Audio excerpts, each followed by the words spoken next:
Yes, good morning everyone. सुप्रभात प्यारे बच्चों, क्या हाल है, कैसे हो सब लोग? How are you all? So in the previous lecture we were discussing relative expression. तो आज के लेक्चर में हम लोग रिलेटिव एक्सप्रेशन को कंटिन्यू करेंगे। गुड मॉर्निंग, गुड मॉर्निंग, प्रणाम प्रणाम। आज के लेक्चर में हम लोग रिलेटिव एक्सप्रेशन को कंप्लीट करेंगे और उसके बाद we shall be starting with the most amazing topic, that is man and rain problems. Actually relative motion में दो तरह के बहुत important problems बनते हैं जिस पर बेस frequently सवाल बनते हैं, पूछे ही जाते हैं नीट में भी और है ना जेईई मेंस में भी। ठीक है, एक होते हैं मैन रेन प्रॉब्लम्स, दूसरे रहते हैं swimmer and river problems, right. तो पहले रिलेटिव एक्सप्रेशन को वाइंड अप करेंगे। तो हम लोग पिछले क्लास में रिलेटिव एक्सप्रेशन का फर्स्ट केस बना चुके थे। कौन सा केस? अगर दो बॉडीज हैं उनके एक्सप्रेशन सेम डायरेक्शन में, तो रिलेटिव एक्सप्रेशन क्या हो जाता था? दोनों का डिफरेंस हो जाता था। उसी तरह से केस नंबर 2 में आ जाए। केस नंबर 1 हो चुका है, सेकंड से जर्नी शुरू करते हैं। Journey begins. ठीक है,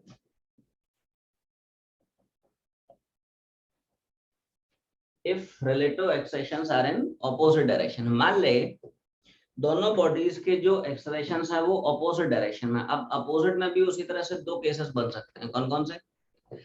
मान ले एक्सेलरेशंस अप्रोचिंग है या फिर एक्सेलरेशंस रिसेडिंग है। तो केस 2 का ए पार्ट कर लेना सब लोग। वैसे दोनों में फॉर्मूला कॉमन है दोस्त। क्या ये वैसा तुम लोग कुछ नया नहीं पढ़ रहे हो, ये सब वैसा ही है जैसा हम लोग रिलेटिव वेलोसिटी में पढ़े थे। आवाज नहीं है, ये सुनो, समझ पा रहे हो तुम लोग? Yes sir. जैसा हम लोग रिलेटिव वेलोसिटी में फॉर्मूला पढ़े थे वैसे ही फॉर्मूला एक्चुअली रिलेटिव एक्सप्रेशन में। नहीं, अगर बॉडीज की वेलोसिटी अपोजिट डायरेक्शन में तो रिलेटिव वेलोसिटी क्या हो जाती थी? दोनों का एडिशन हो जाती थी। तो v की जगह बस वहां पे a आ जाता है। ठीक है, ए पार्ट से हम लोग शुरू करेंगे हम लोग। तो ऐसे लिख ले, केस 2 सब केस ए। इफ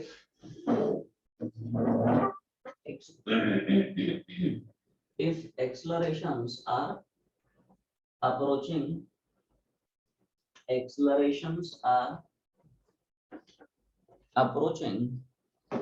मतलब they are towards each other, right? approaching का मतलब है they are towards each other, right? जैसे हाँ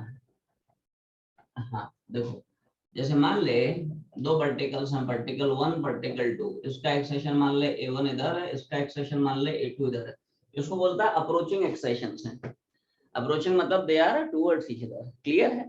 तो डायग्राम छाप ले, मैं थोड़ा लिखाते चलता हूँ, जल्दी कर। है ये कुछ नया नहीं हम लोग पढ़ रहे हैं, तो है ना थोड़ा स्पीड में उड़ा देता हूँ, है ना। ये वैसी ही कहानी है जैसा हम लोग रिलेटिव वेलोसिटी में कर चुके हैं, कुछ नया नहीं पढ़ रहे हो। ठीक है, तो थोड़ा सा लिखें, acceleration of particle 1 with respect to 2 is acceleration of particle 1 with respect to 2 is आवाज नहीं हुई, ऐसा बहाना तो बोलो। कैसा समझ में आ रहा है? संडे को जनता स्ट्राइक पे संडे को ठीक है, चल। तो भाई साहब acceleration of 1 with respect to 2 is defined as acceleration of 1 minus acceleration of 2। सबको पता है? बोलो कैसे कैसे उनको वेक्टर फॉर्म में एक्सप्रेस कर रहे हैं। आवाज नहीं आई, समझ पा रहे हो तुम लोग? है ना? वेक्टर होता है उसका मैग्नीट्यूड इनटू उसके डायरेक्शन का यूनिट वेक्टर। वेक्टर क्या होता है? उसका मैग्नीट्यूड इनटू वेक्टर के डायरेक्शन का यूनिट वेक्टर। तो फर्स्ट पार्टिकल का एक्सेशन मैग्नीट्यूड कितना? a1 इधर यूनिट वेक्टर, इधर i कैप, इधर माइनस i। ठीक है, ऐसे इसका एक्सेशन वेक्टर फॉर्म में, इसका मैग्नीट्यूड a2 इनटू इधर है ना यूनिट वेक्टर i कैप, दोनों चिपका दे। ठीक है भाई साहब, तो a1 हो गया और माइनस a2 हो गया, तो रिलेटिव एक्सेशन वेक्टर फॉर्म में ही आ जाएगा। क्लियर? तो यहाँ से वेक्टर मेथड का एडवांटेज यही है, फायदा यही है। क्या? इससे आप दोनों चीजें निकाल सकते हो, रिलेटिव एक्सेशन का मैग्नीट्यूड भी निकाल सकते हैं, डायरेक्शन भी निकाल सकते हैं। जल्दी बोल, क्या मैग्नीट्यूड हो जाएगा? बोलो भाई, आवाज नहीं है। नेगेटिव एक्स एक्सिस मैग्नीट्यूड है ना, तो magnitude is always a positive quantity. Magnitude है ना। देखो a1 प्लस a2 तो वैसे मैग्नीट्यूड अब आई कैप हो या माइनस आई कैप हो उससे कोई मतलब नहीं, magnitude of unit vector it is always 1। तो ये तो वैसे मैग्नीट्यूड है, इसका मैग्नीट्यूड 1 चिपका दिया तो मैग्नीट्यूड कितना आ गया, ठीक है छापते चले। और माइनस आई डायरेक्शन रिप्रेजेंट करेगा, तो उसको छाप लें, तो मैं लिखा भी देता हूँ।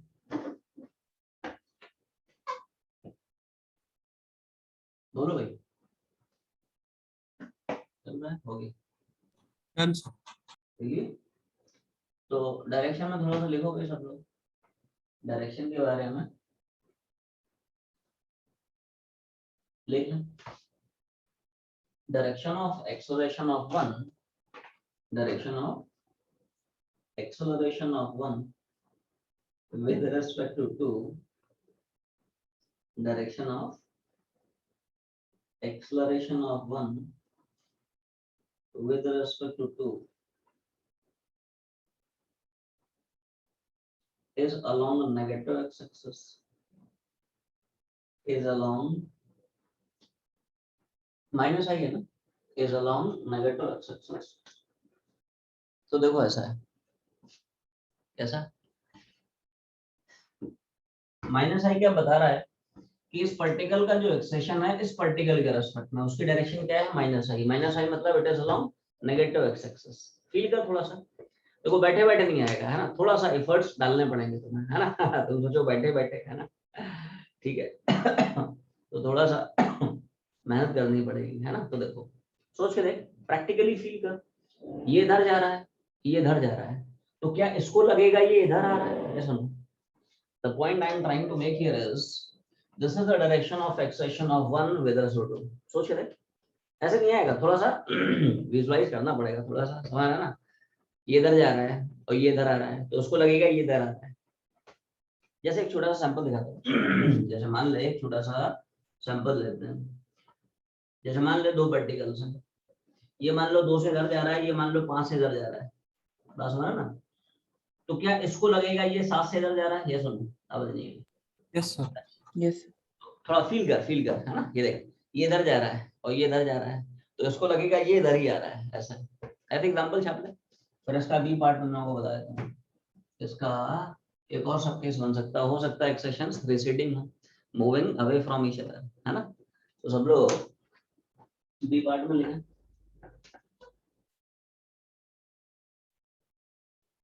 देखो भाई, इफ एक्सेलरेशंस आर रिसीडिंग,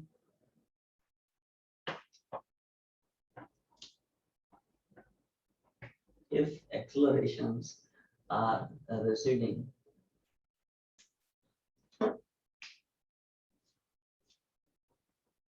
जैसे मान लो पार्टिकल्स के जो एक्सेलरेशंस हैं वो कुछ इस तरह के हैं,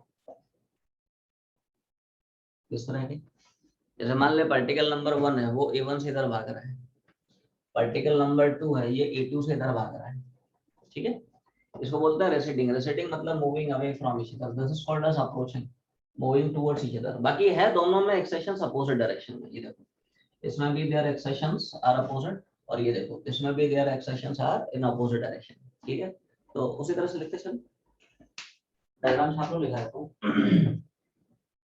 acceleration of particle 1 with respect to 2 is, बिल्कुल वही कहानी है रे, हाँ जैसा हम लोग रिलेटिव वेलोसिटी, ये तुम लोग कुछ नया नहीं सीख रहे हो, ठीक है, सब वही कहानी है, बस जहाँ जहाँ v दिख रहा था वहां पे a आ गया, दैट्स इट। इसलिए इसको जल्दी जल्दी उड़ाते चलते हैं ना। देखो acceleration of particle 1 with respect to particle 2 is, ठीक है भाई। तो 1 का एक्सटेंशन 2 का रेस्पेक्ट में होगा, 1 का -2 का, क्लियर। बोलो भाई कैसे कैसे लिख रहा हूँ, समझ में आ रहा है। ये सुनो पार्टिकल 1 का पार्टिकल 2 का कैसे कैसे लिखा, ये सुनो क्लियर। 1 का एक्सटेंशन कितना A1 इंटू इधर, इधर मतलब आई है ना, 2 का A2 मतलब इधर, इधर मतलब कितना -i, तो रिलेटिव एक्सटेंशन आएगा A1i माइनस, तो ये माइनस माइनस क्या प्लस हो जाएगा, तो this is A1i plus A2i, तो relative extension in vector form comes out to be, ठीक है भाई। तो उससे दोनों चीजें आप निकाल सकते हो, क्या मैग्नीट्यूड क्या है और हाँ डायरेक्शन क्या है, बोलो भाई। मैग्नीट्यूड ऑफ रिलेटिव एक्सेशन क्या होगा, A1 plus A2. A1 plus A2, हाँ, क्योंकि i कैप क्या है, it is a unit vector whose magnitude is 1, है ना, magnitude of unit vector is 1, right. तो इसका मैग्नीट्यूड हो जाएगा 10 और i कैप तो वैसे unit vector whose magnitude is 1, तो 10 × 1 मतलब यही आ जाएगा। यहाँ पे डायरेक्शन लिखा है, तो i कैप मतलब वो डायरेक्शन बता रहा है ना?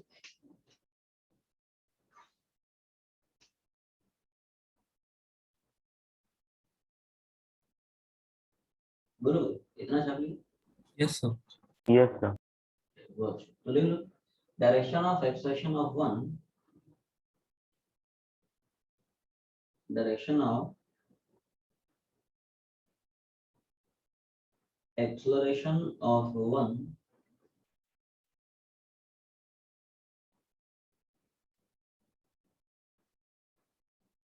with respect to two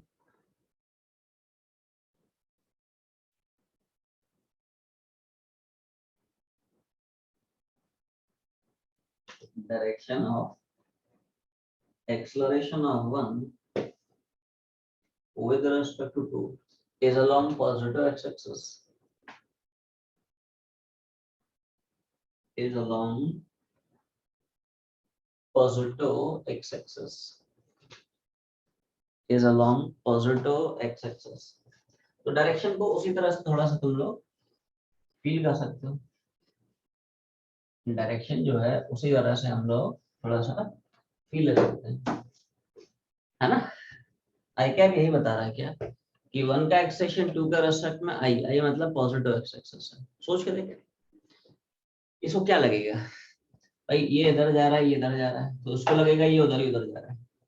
this is the direction of relative acceleration of one with respect to one का जो एक्सेशन है टू के रेस्पेक्ट में किधर है, along positive x axis. Clear. एक छोटा सैंपल दिखा देता हूँ, थोड़ा सा तुम लोग अच्छे से न्यूमेरिकल की हेल्प से क्या है थोड़ा सा तुम लोग फील कर पाओगे। ये मान लो 2 मीटर पर सेकंड से इधर जा रहा है, ये मान लो 3 से 22 इधर जा रहा है, तो क्या इसको लगेगा ये 5 इधर जा रहा है, ये सुनो। Yes, sir. फील कर पा रहे, फील करना पड़ेगा देखो, है ना बैठे बैठे नहीं आएगा। सोच ये इधर जा रहा है ये इधर जा रहा है, तो उसको क्या लगेगा, उधर भी उधर जा रहा है। और रिलेटिव एक्सेशन तो हमें पता है a1 + a2 है ना, तो इसके रेस्पेक्ट में इसके रिलेटिव एक्सेशन का मैग्नीट्यूड होगा 3 + 2 मतलब 5 और इधर हो जाएगा, है ना, ऐसा है। क्लियर, छापते चलें।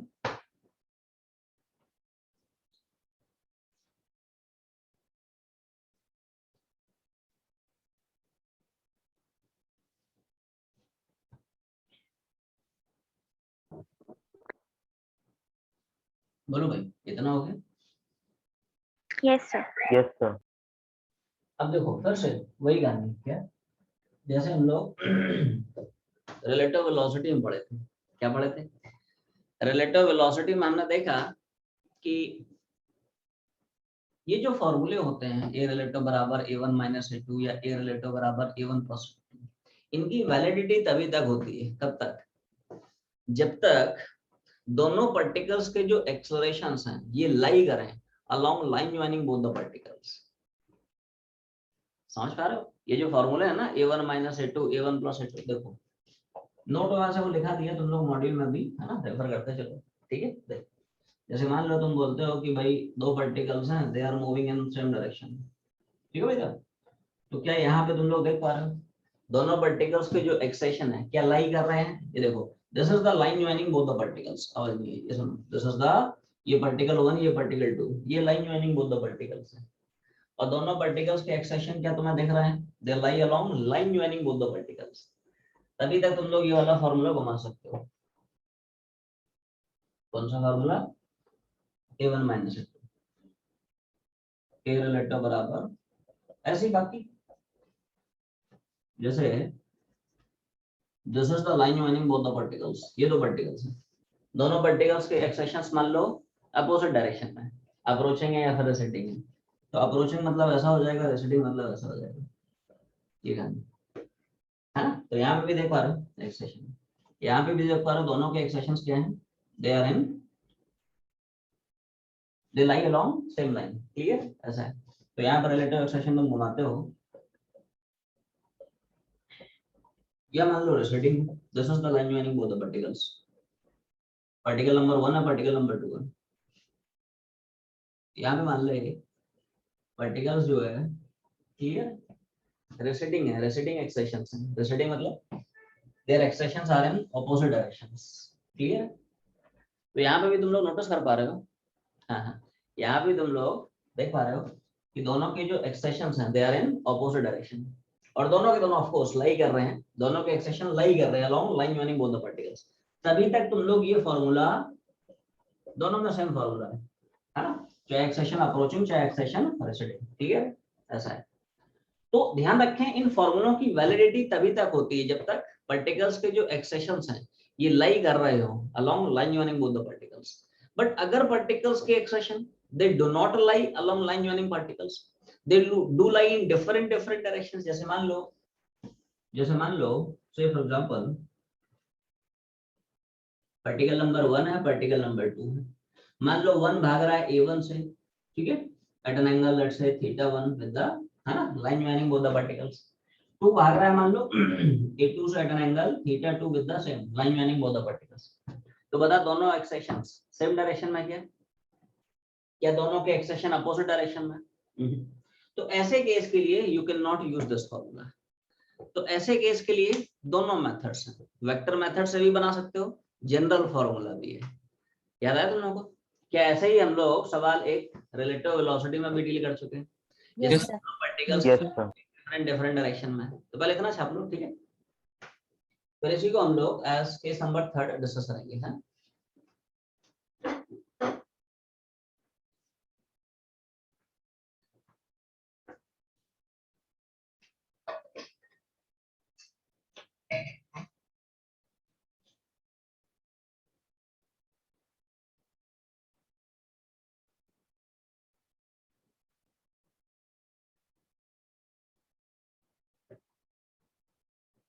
बोलो भाई, इतना हो गया? Yes, sir. अभी तो सब लोग केस नंबर 3 अटेंड करना, केस नंबर 3 में आ जाओगे।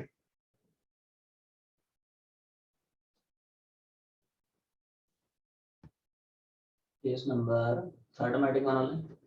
If accelerations are in different directions, if accelerations are in different directions,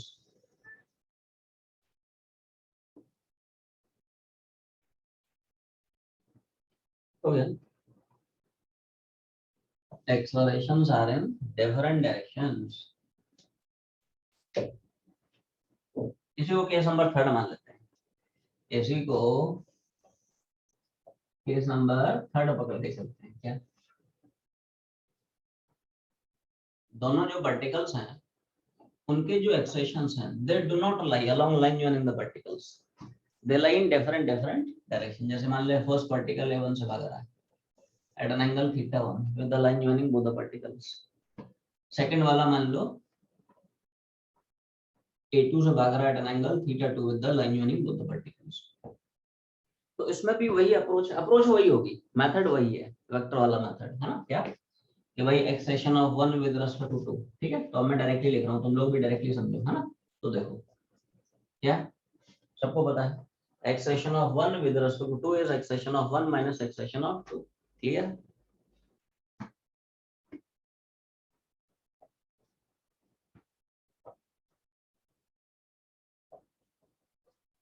बोलो भाई। अब देखो, अब तुम लोगों को कंपोनेंट्स के टर्म्स में सोचना पड़ेगा, ये सब। अब ये वेक्टर्स नहीं है, ये क्या है, अब ये 2D वेक्टर्स हैं। You have to think in terms of components. देखो इस वेक्टर को क्या लिखोगे, a1 cos θ1 i, a1 sin θ1 j, clear, ऐसा। उसी तरह से सेकंड वाला पार्टिकल क्या,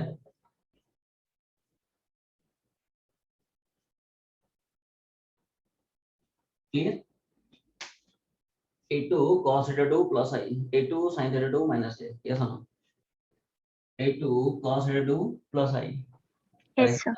a2 sin θ2 minus j, छापते चले, a1 a2 छाप दो तो वेक्टर फॉर्म में निकल आएगा।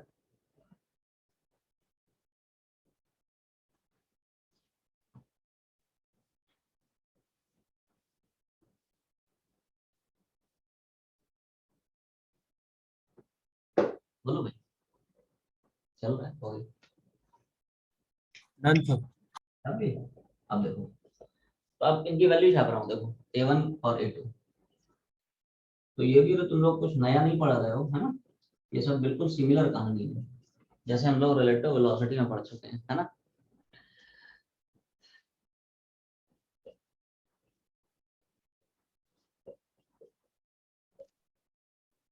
बोलो भाई, क्लियर? A1 मतलब चिपका दिया, माइनस A2 मतलब जो भी है, ठीक है? तो देखो,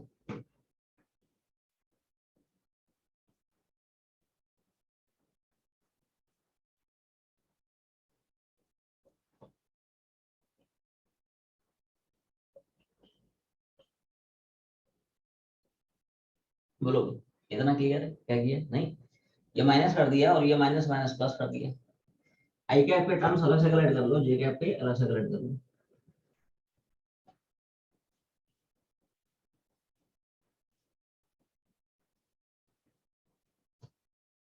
बोलो भाई,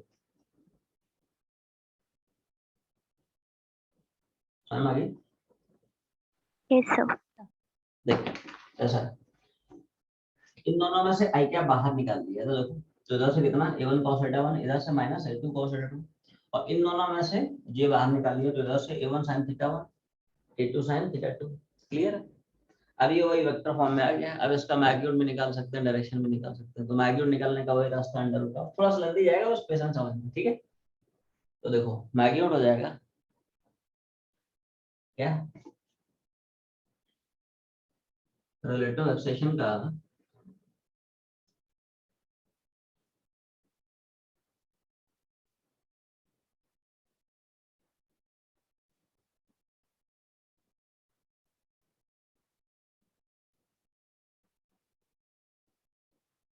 बोलो भाई, इतना क्लियर है? Yes, under sir. Square plus का स्क्वायर, क्लियर?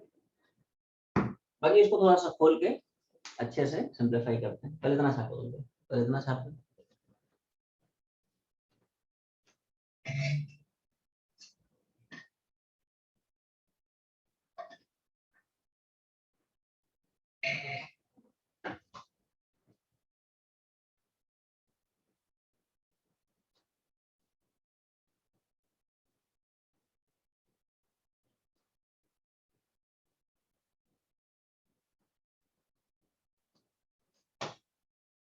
बोलो भाई, आगे बढ़े। छाप लिया? Yes sir. चला गया, तो उसको हटा देता हूँ, है ना? थोड़ा सा कैलकुलेटिव है, थोड़ा सा लंबा चौड़ा है, हम पेशेंस से थोड़ा सा बनाते हैं। आओ, प्रॉपर फॉर्मेट में कन्वर्ट करने की कोशिश चल रही है पूरा, है ना? स्क्वायर स्क्वायर सब हटा दे, ठीक है?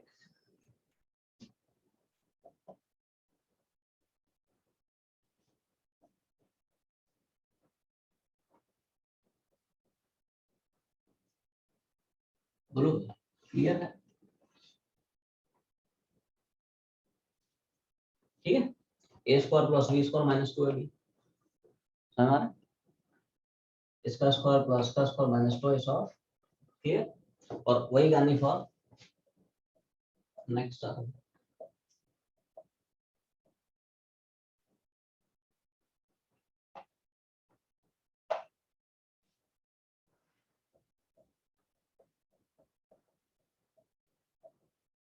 बोलो भाई, क्लियर है?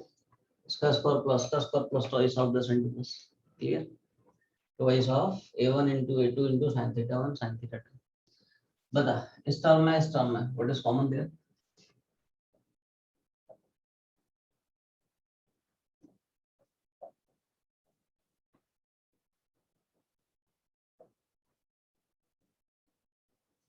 क्लियर? इन दोनों में से a1 स्क्वायर बाहर निकाल लिया, तो cos square theta 1 sin square theta 1, ठीक है? ऐसे ही इसमें से और इसमें से व्हाट इज कॉमन? ठीक है भाई साहब? यहाँ से क्या आएगा? cos स्क्वायर थीटा 2, इधर sin स्क्वायर थीटा 2। आखिरी वाला जो बचा हुआ है, इसको थोड़ा ध्यान से समझना।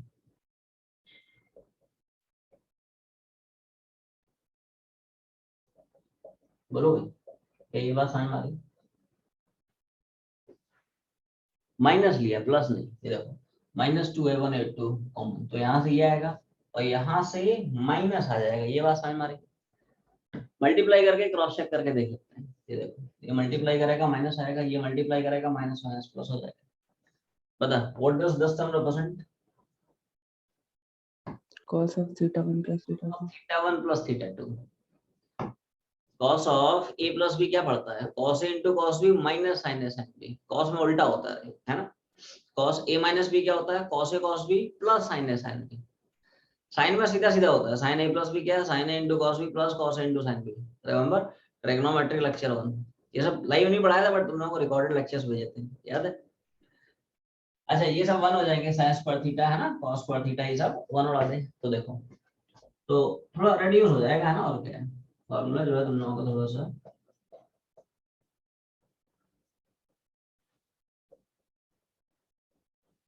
बोलो भाई, समझ पा रहे हो तुम लोग? इसको डायरेक्टली मैंने चिपका दिया है, cos of theta 1 plus theta 2 using this formula. क्या? cos of a plus b is defined as cos a into cos b sin a into sin b, ऐसा। cos a प्लस b क्या है? cos a into cos a minus sin a into sin b। तो cos theta 1 plus theta 2 cos theta 1 into theta 2 minus sin of, तो finally expression ये आएगा। Finally ये relative हमारा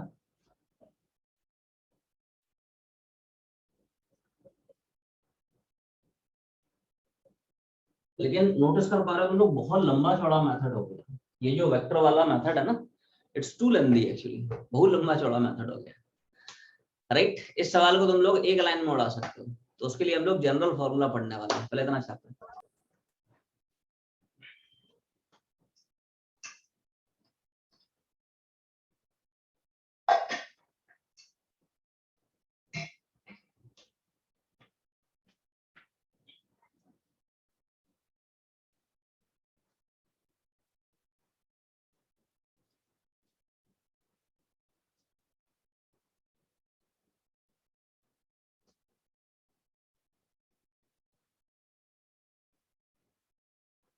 बोलो इतना इतना Done, sir.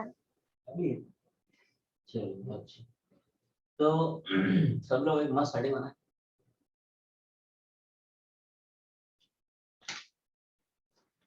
क्या आईडी बनेगी भाई?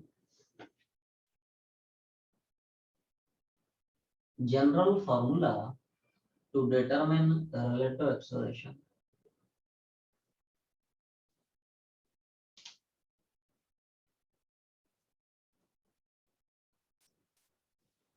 General formula to determine relative acceleration।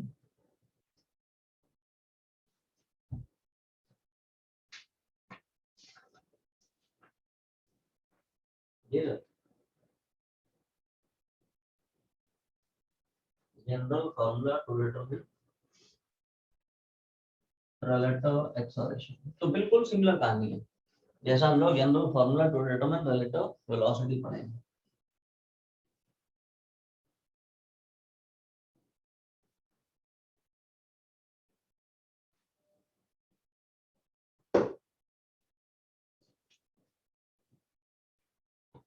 जैसे मान लो अपने पास अब दो पार्टिकल्स हैं, पार्टिकल 1 पार्टिकल 2। 1 मान लो a1 से जा रहा है, 2 मान लो a2 से जा रहा है, और उन दोनों के एक्सेशंस के बीच का एंगल मान ले थीटा है। दोनों के एक्सेशंस के बीच का एंगल मान ले थीटा है। तो दोनों पार्टिकल्स का जो रिलेटिव एक्सेशन होता है, the magnitude of their relative acceleration, it is given by this, क्या? a1 square a2 square twice a1 into a2 into cos of theta। a1 a2 क्या है? दोनों पार्टिकल्स के एब्सोल्यूट एक्सेशंस हैं, that is their accelerations with respect to ground. चला गया अभी आया। a1 a2 क्या है? दोनों पार्टिकल्स के एब्सोल्यूट एक्सेशंस हैं, मतलब उनके ग्राउंड के रिस्पेक्ट में एक्सेशंस हैं। फर्स्ट पार्टिकल का ग्राउंड के रिस्पेक्ट में एक्सेशन, सेकंड का ग्राउंड के रिस्पेक्ट में acceleration. Theta is angle between directions of their accelerations, दोनों के एक्सेशंस के बीच का एंगल है, ऐसा है, राइट? दो लाइन का डेरिवेशन छाप ले, डेरिवेशन करते हैं। बोलो भाई, याद आएगा हम लोगों को? सर सिमिलर हम लोग फॉर्मूला रिलेटिव वेलोसिटी का पढ़े थे। तो रिलेटिव एक्सेशन में कहीं भी तुम लोग यहाँ पे कुछ ऐसा नहीं पढ़ रहे हो जो तुमने पढ़ना रखा हो, सब पूरा कॉपी पेस्ट करो। देखो भाई डेरिवेशन में right now acceleration of one with respect to two is defined as acceleration of one with respect to two is defined as, तो बोलो वन का एक्सेलेरेशन टू के रेस्पेक्ट में, क्लियर है भाई? वन का एक्सेलेरेशन टू के रेस्पेक्ट में क्या पढ़ते हो, है ना? वन का एक्सेलेरेशन माइनस टू का एक्सेलेरेशन। अब यहाँ पे ध्यान से देखो, क्या तुम लोगों को इक्वेशन में दो वेक्टर्स दिख रहे हैं? एक ये वेक्टर है, दूसरा ये वेक्टर है। भाई दो वेक्टर्स को ऐड करेगा एक ही वेक्टर मिलेगा, दो वेक्टर्स को सब्ट्रैक्ट करेगा एक ही मिलेगा। तो अगर ये वेक्टर और ये वेक्टर बराबर है तो when two vectors are said to be equal, दो वेक्टर बराबर कब होते हैं? जब उनके मैग्नीट्यूड बराबर हो जाए, उनके डायरेक्शन बराबर हो जाए। क्लियर? तो क्या हम बोल सकते हैं इसका मैग्नीट्यूड और इसका मैग्नीट्यूड दोनों बराबर हो जाएंगे। तो देखो थोड़ा सा मैं लिखा देता हूँ, एक कंडीशन लगे।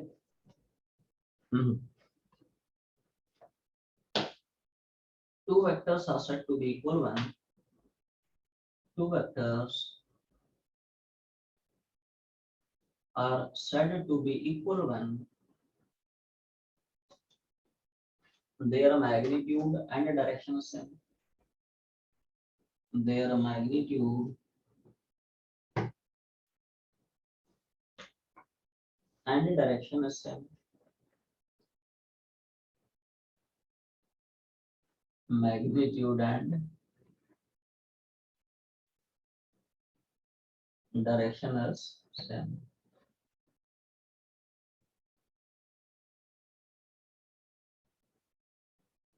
देखिए अगली लाइन ले लो, in the next line.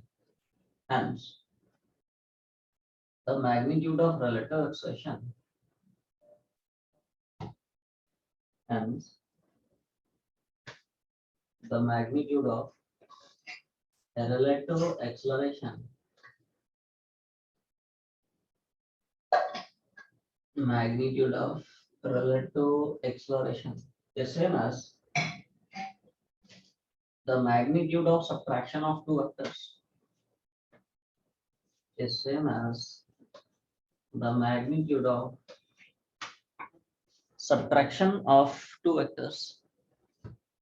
Magnitude of subtraction of the two vectors. Clear? तो इसका जो मैग्नीट्यूड होगा और इसका जो मैग्नीट्यूड होगा बराबर होगा। अच्छा ये क्या है? This is magnitude of relative acceleration which has to be calculated. वही अपने को डिटरमाइन करना है। तो ये तो सीधा सीधा रिलेटिव एक्सेशन हो गया। हाउ टू इवैल्यूएट दिस, इसको कैसे निकालना है? तो यहाँ पे फॉर्मूला घुमाएंगे, magnitude of subtraction of two vectors, a square b square minus 2ab cos theta. दो वेक्टर्स के डिफरेंस के मैग्नीट्यूड का हम लोग यही तो फॉर्मूला पढ़ते हैं। ये सुनो, दो वेक्टर्स Yes, sir. a और b Yes, sir. है ना, उनके बीच का एंगल थीटा है। तो दोनों के डिफरेंस के मैग्नीट्यूड का फॉर्मूला क्या होता है? a square b square minus 2ab cos theta. तो यहाँ पे कुछ नहीं करना है, a की वैल्यू a1 चिपका दे, b की वैल्यू a2 चिपका दे, और थीटा तो खैर थीटा ही रहेगा। थीटा यहाँ पे होता है a और b के बीच का एंगल, तो यहाँ पे a1 और a2 के बीच का एंगल हो जाएगा। क्या वो थीटा ही है? ये सुनो ये देखो a1 और a2 के बीच का थीटा में हमेशा ध्यान रखें। दो वेक्टर्स के बीच का एंगल कैसे देखते हैं, वो कब देखते हैं? When they have been joined tail to tail. ये देखो इस तरह से, है ना, देख रहा है? जब दोनों के दोनों टेल टू टेल कनेक्टेड हो तब उनके बीच का जो स्मॉलर एंगल होता है, it is called as angle between the two vectors. Clear है? तो देखो क्या करो, तो मैग्नीट्यूड ऑफ रिलेटिव एक्सेशन आता है a की जगह a1, b की जगह a2, ठीक है बेटा, और थीटा तो खैर थीटा ही है। तो ये छोटा सा डेरिवेशन है, सारे सेम फॉर्मूले हैं जैसा तुम लोग रिलेटिव वेलोसिटी में करेंगे। क्लियर है? छापते चले।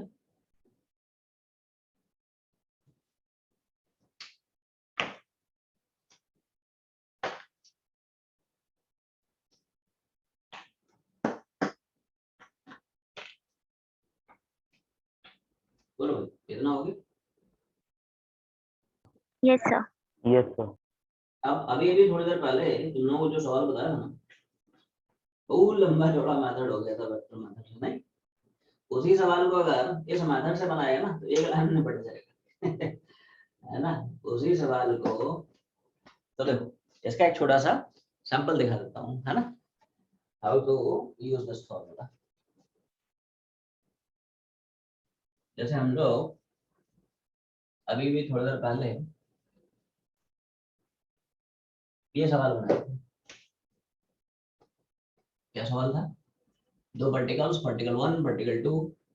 One was moving with acceleration a1 at an angle theta 1 with the line joining both the particles. 2 was moving with a2 at an angle theta, but you know below the line joining both the particles. चला गया, एक minute अभी है, ठीक है? तो तुम लोग याद आ रहा हो वेक्टर मेथड बहुत लंबा चौड़ा हो गया है ना? a1 निकालो, a2 निकालो, ठीक है? निकाल भी लिया, रख भी दिया। जब मैग्नीट्यूड निकालने की बारी आई तो बहुत लंबा चौड़ा, मतलब भारी भरकम सा इक्वेशन हो गया, उसका संभालना थोड़ा सा मुश्किल हो गया था, नहीं? तो पता नहीं कौन कौन से तो फॉर्मूले घुमाए उसमें, है ना? cos a plus b और जो भी है, ठीक है? तो बहुत लंबा चौड़ा हो गया। तो पूरा का पूरा जो सवाल है एक लाइन में निपटा सकते हो यूजिंग दिस फॉर्मूला, है ना? तो इस केस में अगर रिलेटिव एक्सप्रेशन तुम्हें पूछता है a1 square a2 square 2a1 a2 cos of theta, कोई बताए थीटा कितना रखेंगे? Theta 1 plus theta 2 theta 1 plus theta 2. क्या होता है एंगल बिटवीन देयर एक्सेलरेशंस। अब देखो सब लोग थोड़ा ध्यान देना भाई, जैसे ये मैंने हॉरिजॉन्टल लाइन खींच दी, है ना? क्या फर्स्ट पार्टिकल का एक्सेलरेशन a1 है at an angle theta 1 above this line? क्या सेकंड पार्टिकल का एक्सेलरेशन a2 है at an angle theta 2 below this line? Yes no? First theta 1 above the line, second theta 2 below the line. तो क्या दोनों के acceleration के बीच का angle clear cut हमें दिख रहा है? Theta 1 plus theta 2। Yes sir कुछ नहीं करना है, थीटा की वैल्यू बस अपने को चिपकानी, theta 1 plus theta 2, a1 square plus a2 square minus twice a1 a2 cos of theta 1 plus theta 2। और क्या यही हम लोग आंसर निकाले थे उस लंबे चौड़े वेक्टर मेथड से भी? ये सब बहुत लंबा चौड़ा हो गया था, ये देख एक लाइन निपट गया, क्लियर? तो ध्यान रखें, लेकिन लेकिन लेकिन लेकिन लेकिन लेकिन लेकिन लेकिन wait wait wait wait wait, दोनों जो मेथड है ना, ये फॉर्मूला है और वेक्टर मेथड, दोनों जो मेथड है उनकी अपनी अपनी एक सिग्निफिकेंस है। अगर सवाल में सिर्फ और सिर्फ मैग्नीट्यूड पूछता है then only you can use this formula, yes no? But अगर रिलेटिव एक्सेलरेशन का डायरेक्शन निकालना है तो यहाँ से डायरेक्शन थोड़ी आता है, यस नो? यहाँ से सिर्फ मैग्नीट्यूड निकालेगा ना, डायरेक्शन निकालने के लिए फिर से वही वेक्टर मेथड काम आएगा, यस नो? क्या ये बात समझ में आ रही? ऐसा नहीं कि Yes, पिछला वाला मेथड जो है इररिलेवेंट है, इररिलेवेंट थोड़ी है भाई, सबकी अपनी अपनी सिग्निफिकेंस है। आदमी छोटा हो बड़ा हो, अपना अपना सिग्निफिकेंस है सबका। ऊपर वाले ने सबको अपना अपना रोल, है ना, प्ले करने के लिए भेज दिया हम सब लोग अपना अपना रोल ही तो प्ले कर रहे हैं, ठीक है? ऐसा है, तुम अपना कर रहे हो, हम अपना कर रहे हैं, मतलब कोशिश कर रहे हैं ऐसा है, ठीक है भाई? तो वही कहानी है। अगर सवाल में सिर्फ, अभी जैसे सवाल बनाने जाओगे तो उसमें देख लेना, ठीक है? अगर सिर्फ मैग्नीट्यूड पूछता है तो फॉर्मूला चिपका दे, लेकिन डायरेक्शन पूछता है तो ये रेलेवेंट हो जाएगा, तो फिर वेक्टर मेथड काम आएगा। Is it clear? छापले में लिखा भी देता हूँ, फिर इतना छापा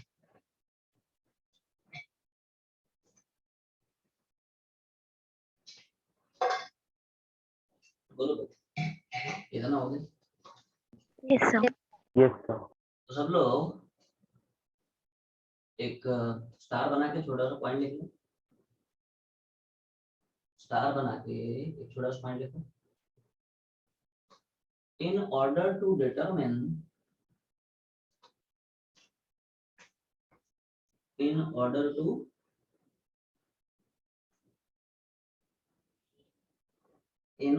to determine the magnitude of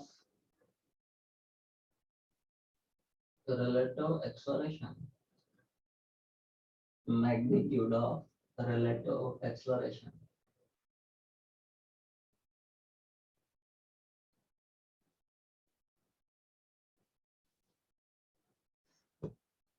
we can directly use the above formula. we can directly use the above formula. We can directly use the above formula. We can directly use the above formula. लिखिए अगले line में लिखो in the next line. In order to determine the direction, in order to determine the direction of relative acceleration, in order to determine the direction of relative acceleration, in order to determine the direction of relative acceleration, we use vector method. We use vector method. We use vector method.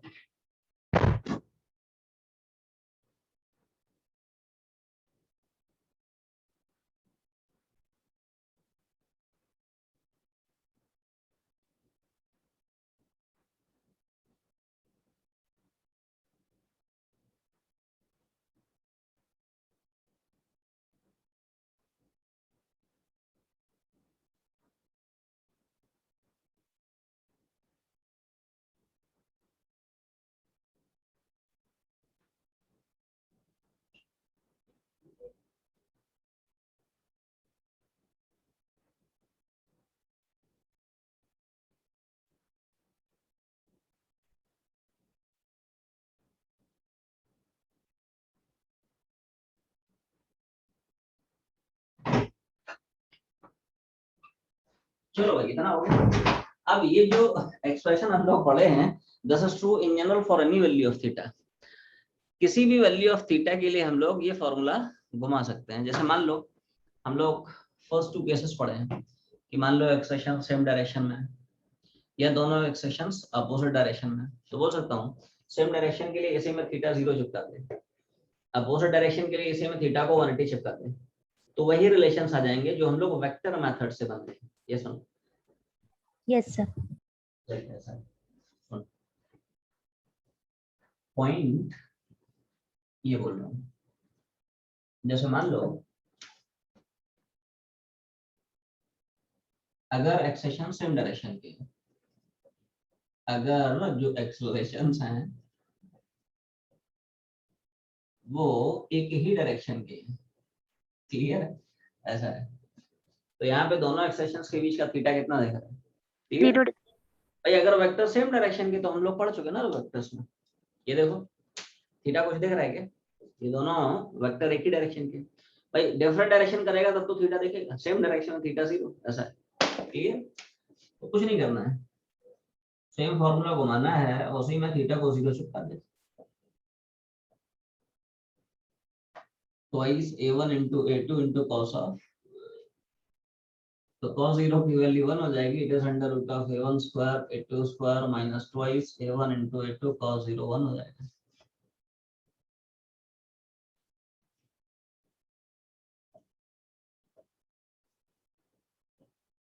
Clear भाई? अब ये बन जाएगा क्या?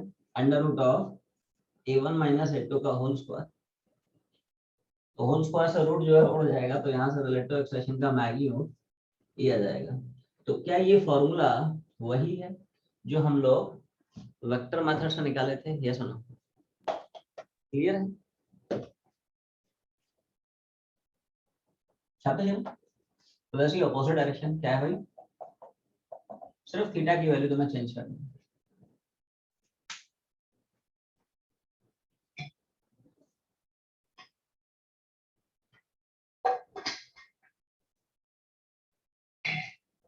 बोलो भाई इतना होगा, इतना छाप लिया।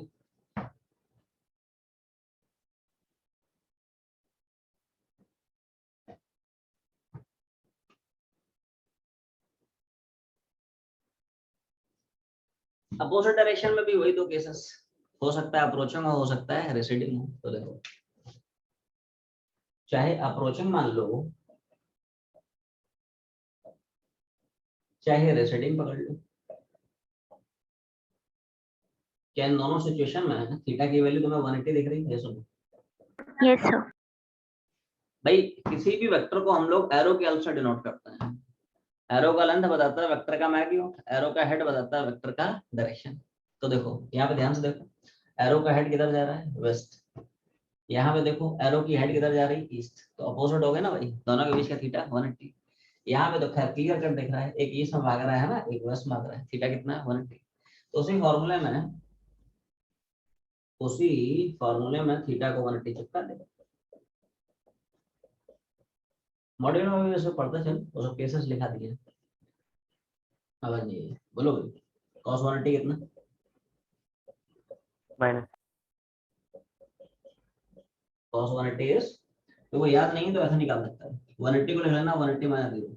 cos 180 माइनस थीटा क्या होता है? Minus cos theta. क्या होता है? Minus cos theta. तो इट इज -1। क्लियर? तो ये माइनस माइनस प्लस हो जाएगा। तो this is under root of a1 plus a2 का, तो होल स्क्वायर से रूट उड़ जाएगा, तो a रिलेटिव हो जाएगा a1 प्लस a2। ठीक होगा? तो ऐसा है, यही फॉर्मूला हम लोग वहां से भी निकाल देते हैं। कहाँ से? Using vector method. तो अगर सिर्फ मैग्नीट्यूड निकालना है, ठीक है, तो ये फॉर्मूला जिंदाबाद है, ठीक है। लेकिन अगर डायरेक्शन निकालना है तो फिर है ना, you have to use that vector method. ये बस अपने को ध्यान रखना।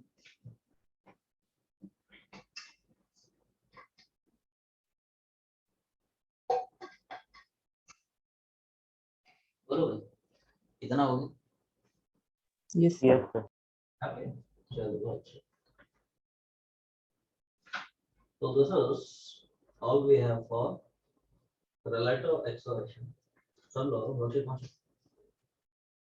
कैसे कैसे इसमें सवाल जो है, ठीक है सर, बन सकते हैं। तो लोगों को सवाल नंबर 108 तक बता दिया है। कहाँ तक? 108। आखिरी आखिरी के 3 सवाल है, 109, 110 एंड 111, राइट? तो एक बार ट्राई हमारे डिस्कशन शुरू करते हैं फिर, ठीक है।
बोलो भाई, हो गया ये?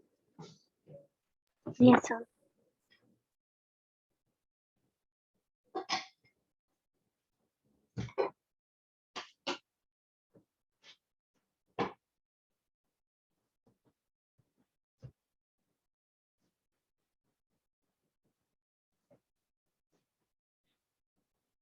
यस।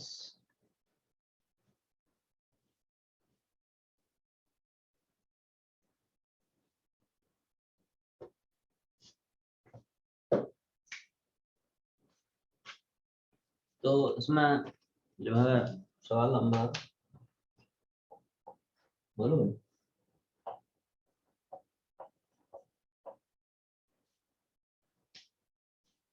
बन गया। मैग्नीट्यूड पूछा था, डायरेक्टली फॉर्मूला घुमा दे मैग्नीट्यूड के लिए। You can directly use the formula. ठीक है, तो देखो ये डायरेक्शन है, ईस्ट है, वेस्ट है, नॉर्थ है, south, right? East west north south. ठीक है, तो देखो कार ए जा रहा है नॉर्थ ईस्ट, हाँ कार ए जा रहा है किधर, साउथ ईस्ट, है ना? तो ये ईस्ट ये साउथ, मतलब साउथ ईस्ट कुछ है ना, ऐसे बढ़ाएगा। तो this is direction of velocity of car A, acceleration not velocity, है ना? और मैग्नीट्यूड मान ले दे रखा है उसमें 20√2, कितना दे रखा है?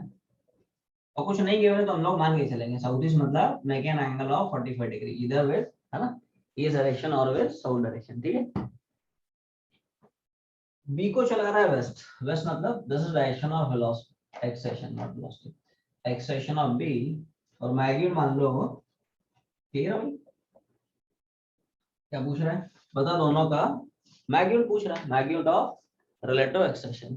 ठीक है, तो देखो अब मैग्नीट्यूड पूछा तो डायरेक्टली फॉर्मूला बना दे, कोई दिक्कत नहीं।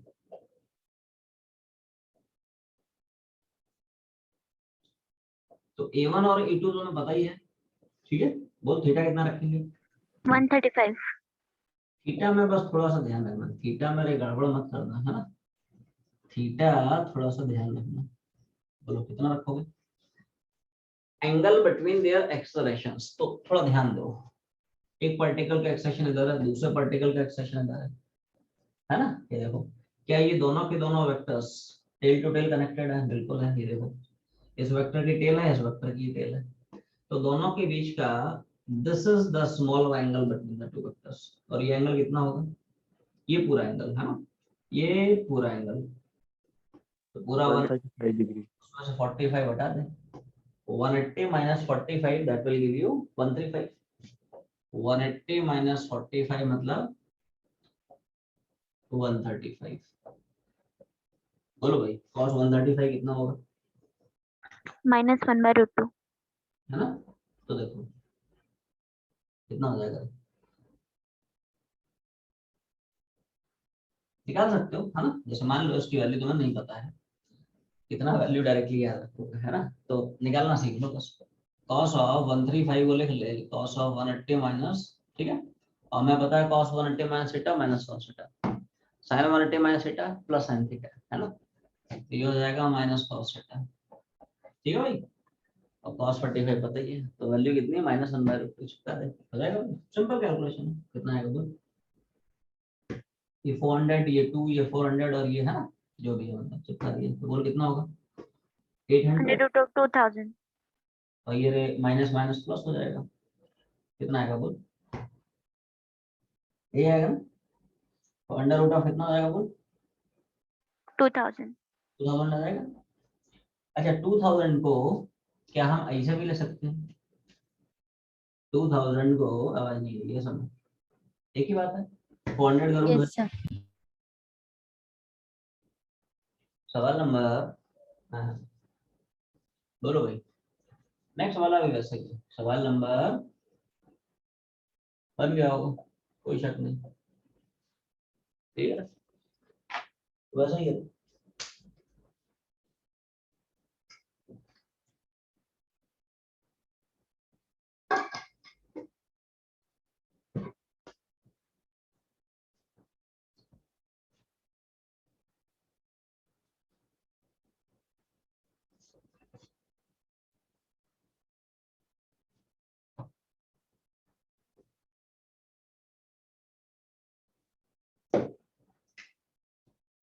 तो ये तो हो गए भाई अपना डायरेक्शन, ईस्ट है वेस्ट है, क्लियर है भाई, क्या बोल रहा है, ठीक है। Car a moving with north east, तो ए जा रहा है मान लो 10√2 से किधर, नॉर्थ ईस्ट मतलब 45, इधर विथ ईस्ट और विथ नॉर्थ, है ना।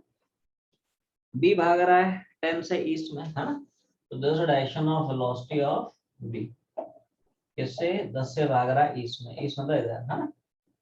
क्या पूछ रहा है, मैग्नीट्यूड पूछ रहा है, डायरेक्टली फॉर्मूला चिपका दे, है ना। तो देखो अब मैं डायरेक्टली फॉर्मूला बना दूं, ठीक है भाई साहब। तो उसमें a1 की वैल्यू, ठीक है, 10√2 रख दे, a2 की वैल्यू हो जाएगा भाई, बोल थीटा कितना रखेंगे, 45. थीटा बस थोड़ा सा ध्यान रखो तुम लोग, है ना।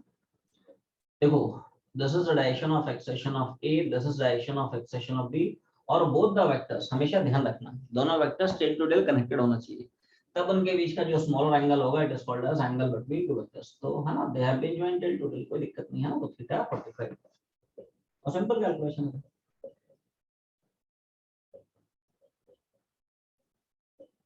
बोलो भाई, ठीक है, 200√2 और, है ना, क्लियर, cos 45 मतलब 1/√2, बोल कितना आ जाएगा,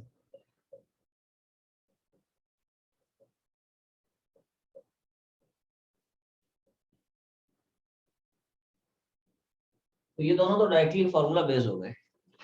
आखिरी वाला ये धमाकेदार सवाल है, इसमें हो सकता है गाड़ी फंसी हो, आखिरी वाला जो सवाल है ठीक है, ये शानदार सवाल है ठीक है, ये एडवांस में पूछा हुआ है तो आखिरी वाले में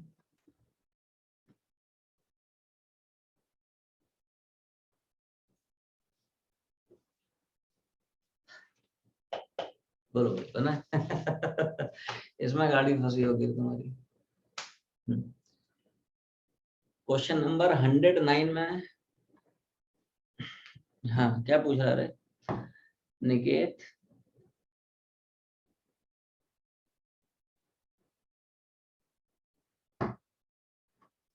क्वेश्चन 109 में थीटा को 90 + 45 किया था, तो वो गलत होगा क्या, नहीं भाई कौन बोला गलत होगा रे कौन बोला गलत होगा, नाम बताओ उसका एड्रेस बता, मोबाइल नंबर बता ठीक है, बस फॉर्मूला तुम्हें सही सही से घुमाना है ना, 90 + 45 करेगा, but cos 90 + theta is -sin theta, dull response, ये सुनो, वहां पे तुमने गलती की होगी, ये सुनो, आवाज नहीं समझ ना बेटू, रिडक्शन फॉर्मूला में यही ध्यान रखना है, प्लस माइनस गड़बड़ नहीं करना है, प्लस माइनस गड़बड़ होगा तो सब गड़बड़ हो जाएगा। इधर देख, cos 90 + 45 चिपका दे, cos 90 + theta it's -sin theta, कौन बोल रहा है, नहीं आएगा, कोई तो आ रहा है, ये सुनो, Yes. अरे किसी से भी घुमा रहे उससे क्या है ठीक है राइट, ऐसे थोड़ी है, अलग अलग फॉर्मूले बनाएगा तो अलग अलग आंसर आएगा ठीक है राइट।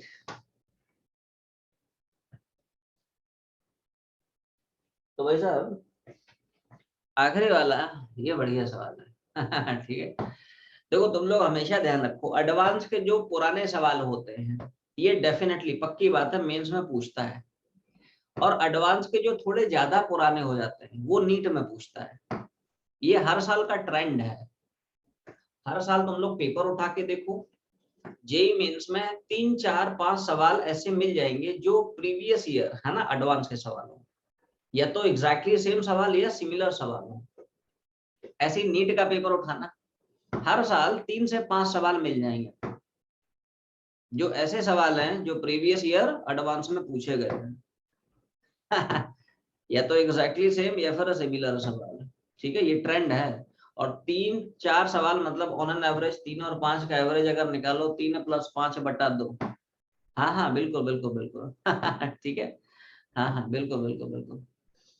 अब मैथ्स और केमिस्ट्री के बारे में मैं सजेशन इसलिए नहीं देता हूँ, नहीं तो बाकी टीचर्स को लगेगा मैं उनके सब्जेक्ट में इंटरफियर कर रहा हूँ ठीक है, ऐसा है ना राइट।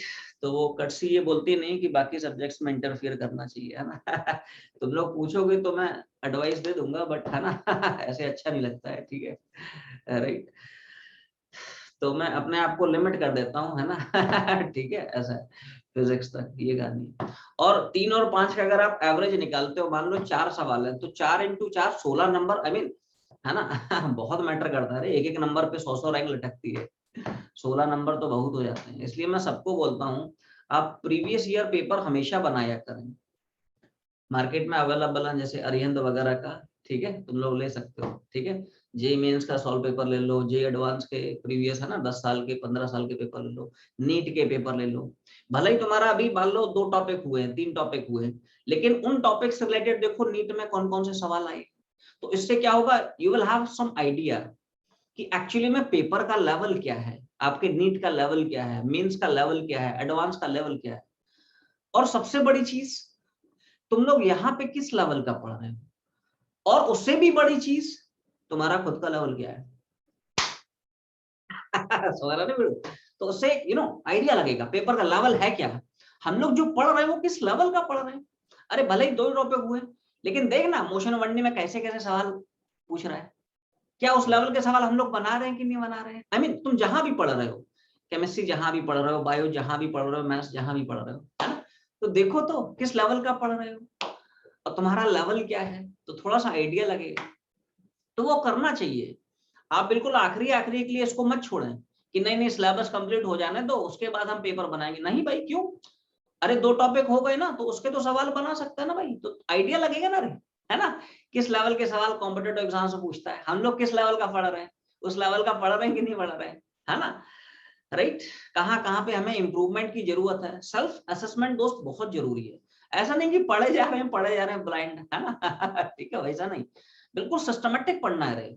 आप नीट के मॉक टेस्ट पेपर लें, आप मेंस के लें और बनाएं, देखें 1D में कैसे सवाल पूछ रहा है, देखें यूनिट मेजरमेंट में कैसे सवाल पूछ रहा है, देखें जो मैं बोल रहा हूं वो है कि नहीं है। जैसे मैंने बोला हर साल पेपर उठा के देख ले, एक सवाल स्क्रू गेज का या वर्नियर का जरूर मिलेगा, क्या ऐसा है कि नहीं है, एक बार चेक तो कर जो मैं बोल रहा हूँ।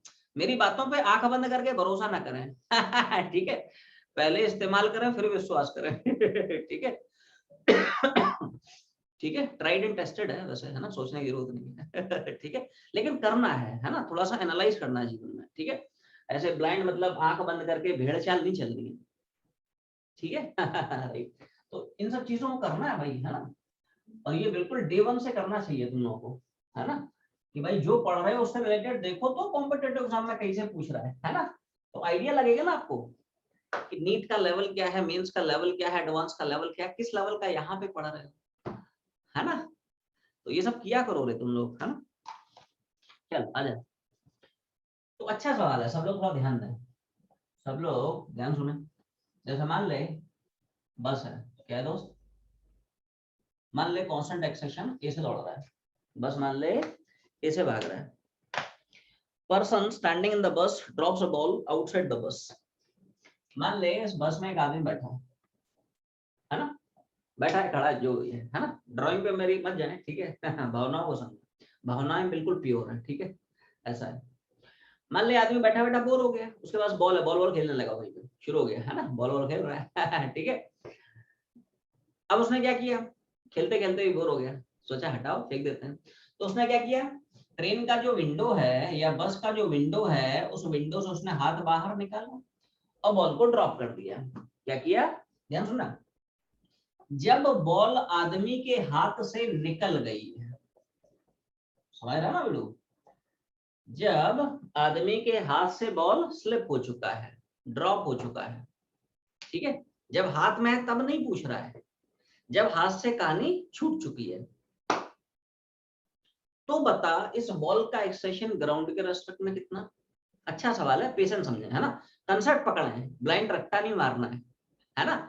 तो बता इस बॉल का बस के रेस्पेक्ट में एक्सेशन कितना है। अच्छा सवाल है, सब लोग दिमाग लगाएं, है ना, तुम्हारे कई सारे फंडे क्लियर होंगे, ठीक है। तो देखो मुझे एक बात बता, अभी सवाल को होल्ड कर, सवाल तो खैर 2 लाइन में उड़ा दूंगा, है ना। मुझे एक बात बता, जैसे मान ले अभी सवाल को दूर रख, जब बॉल आदमी के हाथ में है, ठीक है, थोड़ा सोच के बोलना, सब लोग मुझे अपना अपना जवाब बताएं। जब आदमी के हाथ में बॉल है तो बॉल का एक्सेशन बता ग्राउंड के रेस्पेक्ट में कितना? एवरीवन आंसर मी, आवाज नहीं आई। Acceleration of the bus with respect to ground. हाँ, क्या वही होगा जो कि बस का एक्सेशन है? ध्यान समझ मेरी बात, इधर देख। जब बॉल आदमी के हाथ में है, पेशेंस समझ, है ना, तो क्या जो एक्सेशन बस का वही आदमी का और वही इस बॉल का? क्योंकि ऐसा तो है नहीं कि बस चला के आदमी वही है ऐसे थोड़ी है ना, बस जा रहा है तो बस के अंदर जो भी है सब जा रहा है, आदमी के पास जो भी है वो सब जा रहा है और उसी एक्सेशन जा रहा है जो बस का है ना। तो अगर जब बॉल आदमी के पास है तब पूछता बता बॉल का एक्सेशन ग्राउंड के रेस्पेक्ट में, तो तुम्हारा जवाब ये हो जाता है। रुको, अब क्या है दोस्त, ये है ना आदमी के हाथ से निकल चुका है, तो क्या इस आदमी को लगेगा, मतलब ग्राउंड के रेस्पेक्ट में क्या इस बॉल का एक्सेशन जी होगा? अब दोनों केस में डिफरेंस समझ, इसलिए मैंने दोनों केसेस तुम्हारे सामने बना दिए, फील कर पाओ तुम लोग। ब्लाइंड रट्टा नहीं मारना है, ये एडवांस से पूछा हुआ सवाल है ना, और हो सकता है क्या पता नीट में भी आ जाए या मेंस में भी आ जाए कौन हो एक्सेशन क्यों नहीं ऐड होंगे? खुद दिमाग लगाना भाई, क्यों नहीं ऐड होंगे भाई? कोई बॉडी अगर फ्रीली जा रही है यहाँ से तो क्या इसमें ए ऐड होगा? स्पर्श यादव, ये देख, ये मैंने ड्रॉप कर दिया तो एक्सेशन जी होगा कि कुछ और होगा? डल रिस्पॉन्स सर बट पहले उसका एक्सेलरेशन ए था। पहले क्या था बाद में क्या होगा पहले हम प्रिपरेशन नहीं कर रहे थे, बाद में हमारा क्या होगा? अरे छोड़ना, अभी देखना अभी क्या है। जब आदमी के हाथ से निकल चुकी है तो ए का रोल कैसे होगा ये बता मुझे। आवाज नहीं आई, समझाना कैसे होगा जरा बता कैसे। जब उसने छोड़ दिया है तो ए उसमें कहां से घुस गया रे ये बता जब उसने छोड़ दिया है तो क्या बॉल पे सिर्फ एमजी लग रहा है? थोड़ा कॉमन सेंस भी लगाओ महाराज, ये सुनो, आवाज नहीं आई। यस सर इसलिए मैंने बोला थोड़ा पेशेंस से, है ना, रट्टा नहीं मारना है ठीक है, थोड़ा पेशेंस से सोचें भाई। जब उसने छोड़ दिया है तो उसमें तो सिर्फ ग्रेविटी लग रही है भाई, ये कहां से आएगा? खुद सोचना भाई, क्यों आएगा ये बताना, क्यों आएगा क्यों आएगा भाई? जब बॉडी फ्रीली फॉल कर रहा है इसमें ए का क्या चक्कर बता? ए का चक्कर तब है ना जब उसके हाथ में, इसलिए मैंने दोनों पहले से क्लियर कर दिया कि कंफ्यूजन ना हो, फिर भी तुम ए घुसा रहे हो उसमें क्यों भाई? ये तो तब है ना जब उसके हाथ में है, जब उसने छोड़ दिया तो एक कहां से आएगा बताओ भाई? ये लो मैंने छोड़ दिया, तो अब इसको क्या फर्क पड़ता है कि मेरा एक्सेशन क्या है? अरे फर्क नहीं पड़ता दोस्त, ये देख, जब बॉडी फ्रीली फॉल कर रही है तो क्या उस पर एक ही फोर्स लग रहा है जिसको बोलते हैं gravitational force, force of gravity, आसान भाषा में बॉडी का वेट। तो क्या यही फोर्स बॉडी को मास इनटू एक्सेशन देगा? ये ले मैथमेटिकल प्रूफ। स्पर्श यादव अब समझ में आ रहा है? यस सर फंडा क्लियर कर, रट्टा नहीं मारना है ठीक है, रट्टा नहीं मारना है अपने। बल ये बता है क्या ये कंसेप्ट सबको क्लियर है?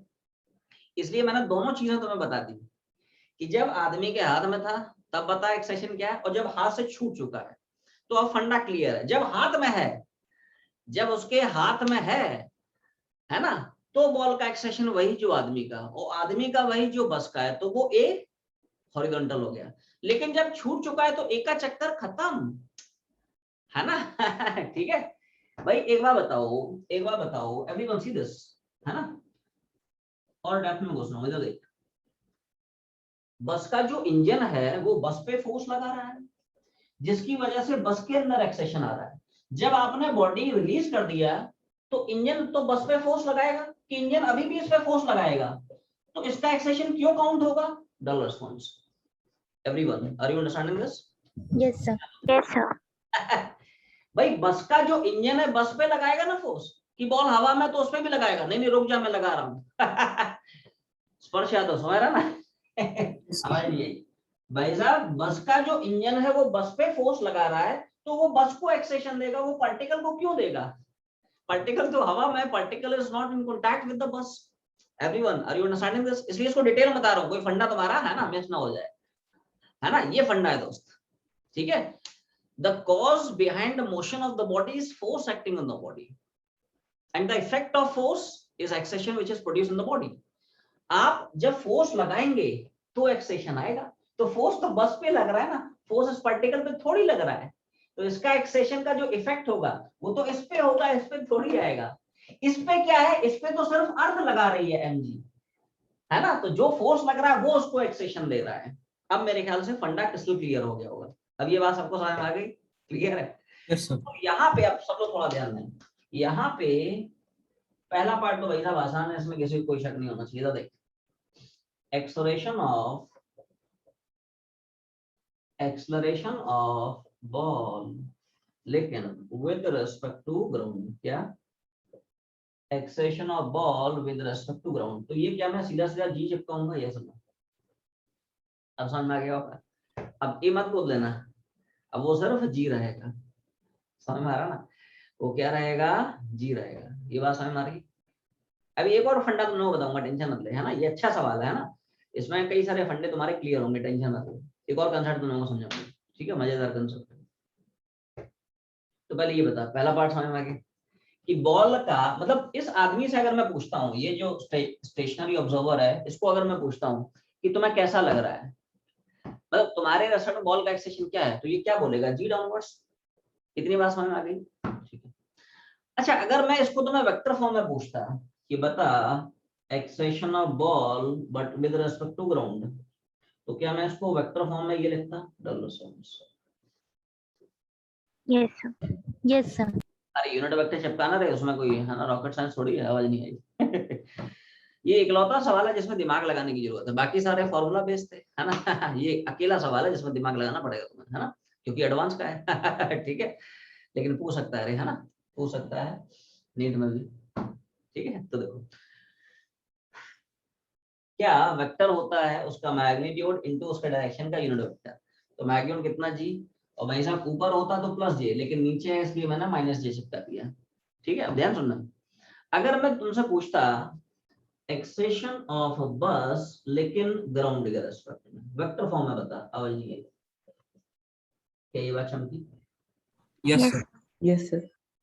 Yes, sir. बस देख भाई, ग्राउंड के रेस्पेक्ट में ए से दौड़ रही है, तो ए इंटू इधर इधर मतलब आई क्या, अच्छे समझना है ना, अच्छा सवाल है, पहले इतना छाप लो, इतना छाप लो, फिर मुझे हटाना पड़ेगा। ये अभी पहला पार्ट हुआ, दूसरा हुआ नहीं है, दूसरा इंटरेस्टिंग है ना, पहले इतना छाप लो।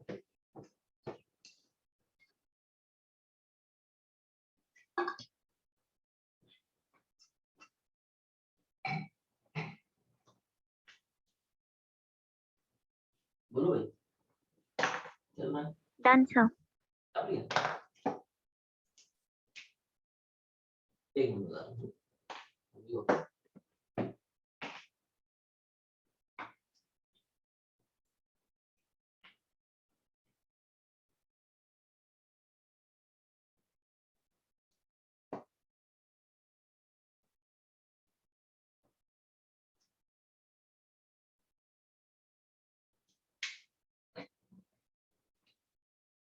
जी सर, तो देखो ऐसा है, कैसा,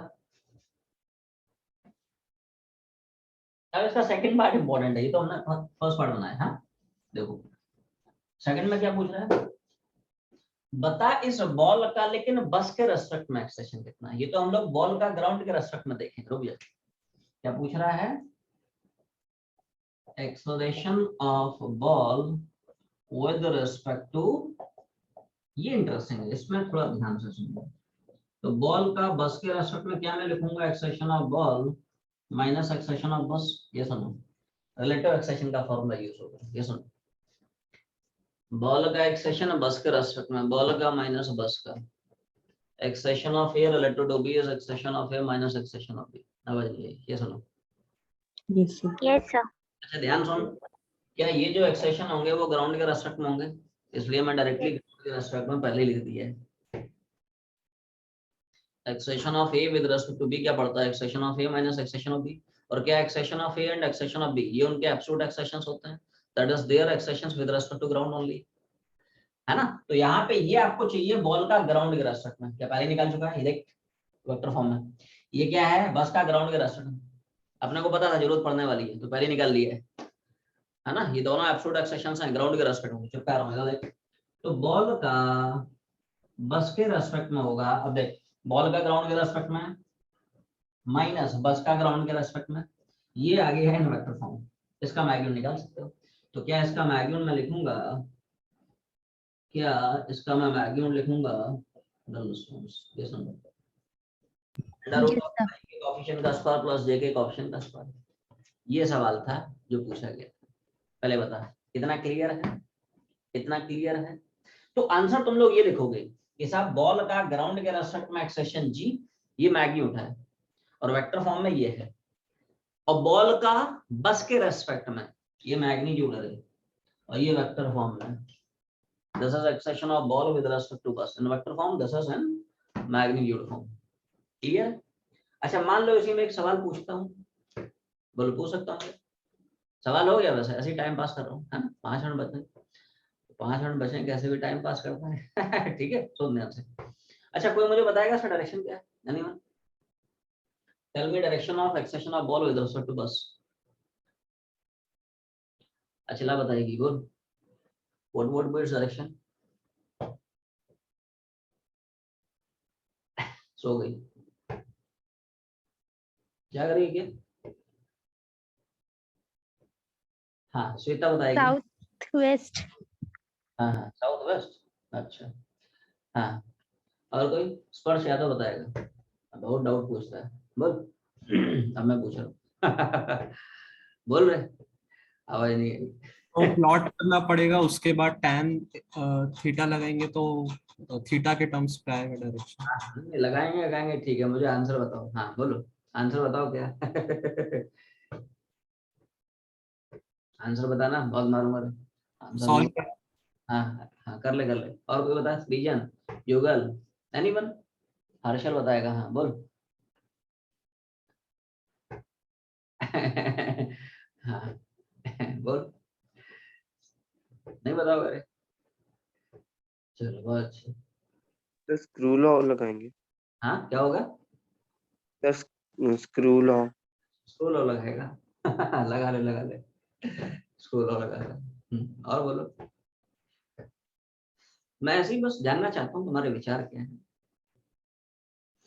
बोलो रे। बाकी लोग रे, तुम लोग बोलते ही नहीं हो।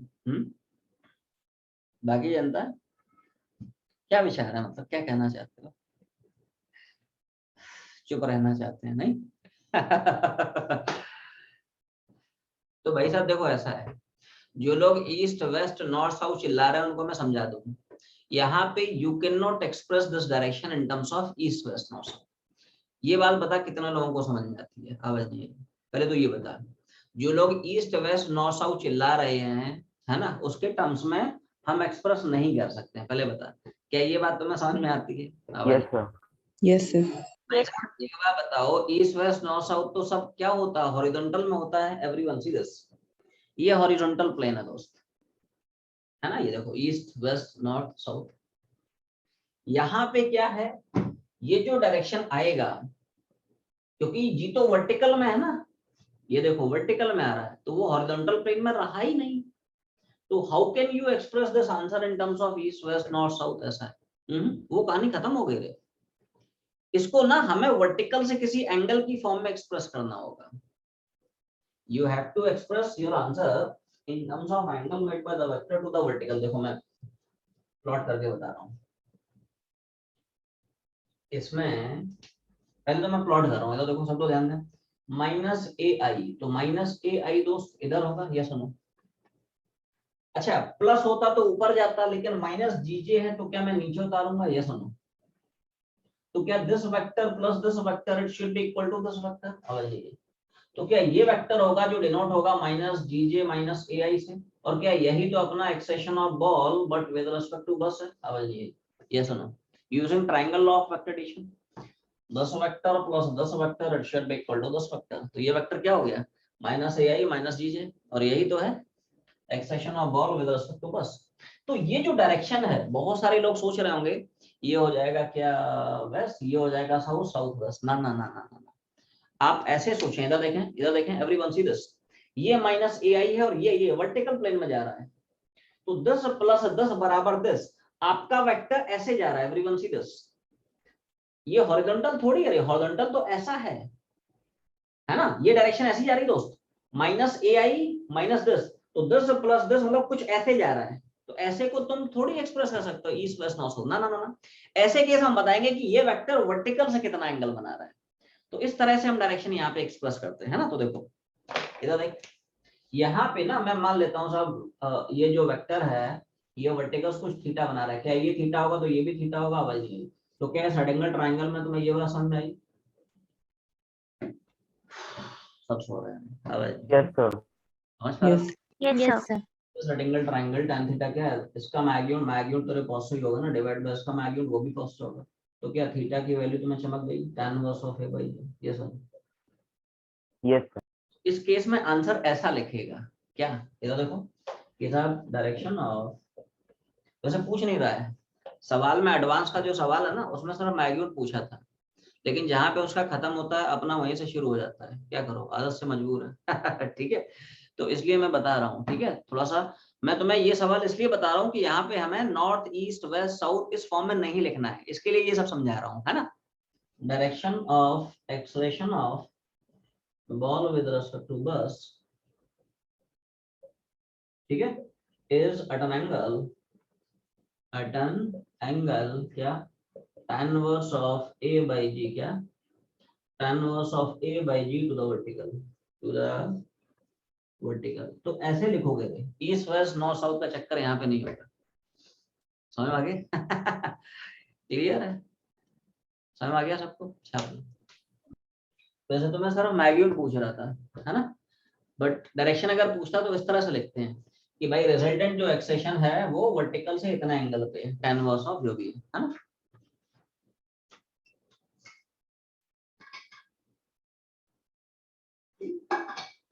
बोलो भाई कितना छाप लिया? Yes, sir. Yes, sir. अच्छा, इसमें एक और छोटा सा कंसेप्ट तुम्हारा मैं क्लियर कर दूं, बस 2 मिनट है ना, छुट्टी कर दूं 2 मिनट है।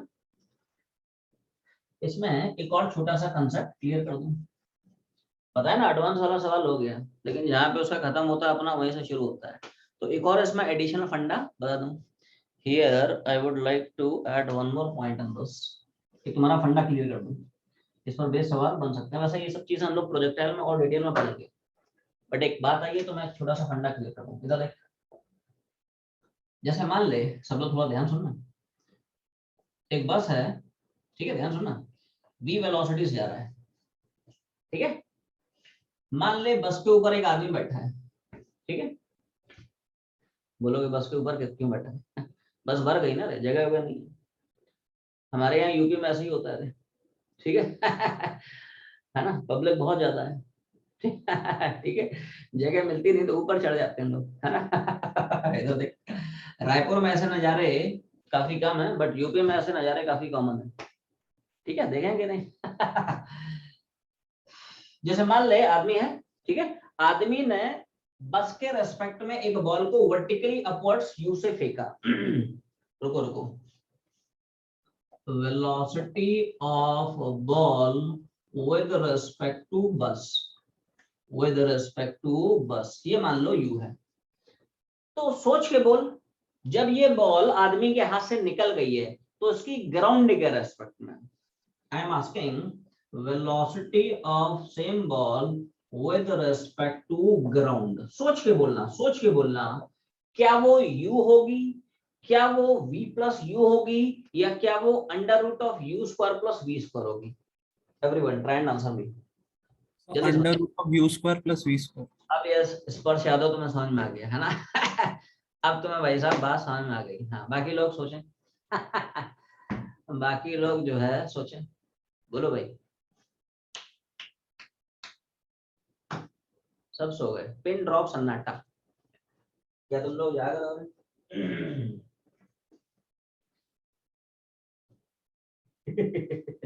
इधर देख मेरी बात सुन, ये डिफरेंस है दोस्त, ये डिफरेंस है in between acceleration and velocity.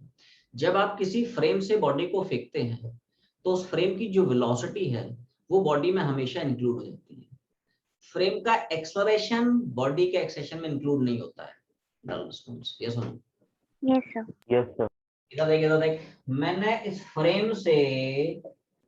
Frame से बॉडी को ड्रॉप किया था, तो इस फ्रेम का एक्सेलरेशन इसमें इंक्लूड नहीं हो पाएगा दोस्त, क्योंकि एक्सेशन आता है फोर्स से, बस का इंजन बस पे ही फोर्स लगा सकता है, पार्टिकल पे थोड़ी लगाएगा। तो फोर्स ही नहीं लगाएगा तो एक्सेशन कहां से आएगा, है ना। तो फ्रेम का एक्सेलरेशन बॉडी में इंक्लूड नहीं होता है। It's very important concept everyone, है ना। Try to understand this point, है ना। बस का जो एक्सेलरेशन है वो पार्टिकल में इंक्लूड नहीं हो पाएगा, क्योंकि एक्सेलरेशन के पीछे का जो कॉज है वो फोर्स है। तो फोर्स तो बस पे लग रहा है, वो तो बस को एक्सर्ट करेगा, पार्टिकल को थोड़ी एक्सर्ट करेगा। तो यहाँ पे तो पार्टिकल के पास सिर्फ जी होगा। लेकिन लेकिन लेकिन लेकिन जब आप किसी फ्रेम से बॉडी को फेंकते हो तो फ्रेम की जो वेलोसिटी है वो बॉडी में हमेशा इंक्लूडेड रहती है। जैसे मान लो आप बस के रेस्पेक्ट में जंप मारते हैं। क्या किया मैंने जंप मारा, तो क्या मेरे पास एक वो वेलोसिटी तो रहेगी जो कि इस बस की है। डल रिस्पांस, यस और नो, क्योंकि Yes, sir. मैं तो बस में ही हूं। Yes, sir. मैं बस में ही बैठा हूं भाई। तो पार्टिकल को, ये वही वाला सवाल है कि बलून जा रहा है ना, और बलून से तुमने पार्टिकल को ड्रॉप किया, तो पार्टिकल के अंदर वो वेलोसिटी काउंट होगी जो कि बलून की है। डल रिस्पांस, ये हम लोग सवाल क्लास में बनाए हैं। Yes, sir. Yes, sir. Yes, sir. तो ये एक फंडामेंटल डिफरेंस है in between velocity and acceleration. Frame का एक्सेशन कभी भी बॉडी में इंक्लूड नहीं होता है। हाँ, फ्रेम की जो वेलोसिटी है वो हमेशा इसमें इंक्लूड होती है। तो क्या मैं बोल सकता हूं, ग्राउंड के रेस्पेक्ट में इस पार्टिकल के पास दो वेलोसिटी, एक वो जो कि बस की है, दूसरा वो जो बस के रेस्पेक्ट में पार्टिकल की है। और क्या दोनों वेलोसिटी परपेंडिकुलर है, तो क्या नेट वेलोसिटी में बोलूंगा अंडर रूट ऑफ इसका स्क्वायर प्लस इसका स्क्वायर। यस और no? Yes Yes, sir. sir. Yes, sir. Yes, sir. Perpendicular है ना भाई, इधर देख एवरीवन सी दिस। एक v इधर है और एक u इधर है, और क्या ये भाई इन दोनों का रिजल्टेंट ये हुआ, और क्या ये वेक्टर बराबर होगा। ये सुनो, और ये परपेंडिकुलर है तो ये परपेंडिकुलर हो जाएंगे, क्योंकि ये और ये पैरेलल ही तो है, इसलिए ये परपेंडिकुलर तो ये भी परपेंडिकुलर। तो रिजल्टेंट वेलोसिटी तुम बोलोगे under root of v square plus u square. कुछ नहीं, पाइथागोरस घुमा दे सर्टेंगल ट्रायंगल में। ये चाहो तो वेक्टर मेथड से भी बना सकते हो। छाप ले बस 1 मिनट और, है ना, बस ठीक है। इतना छाप, पहले इतना छापो, इसको वेक्टर मेथड से बताता हूँ।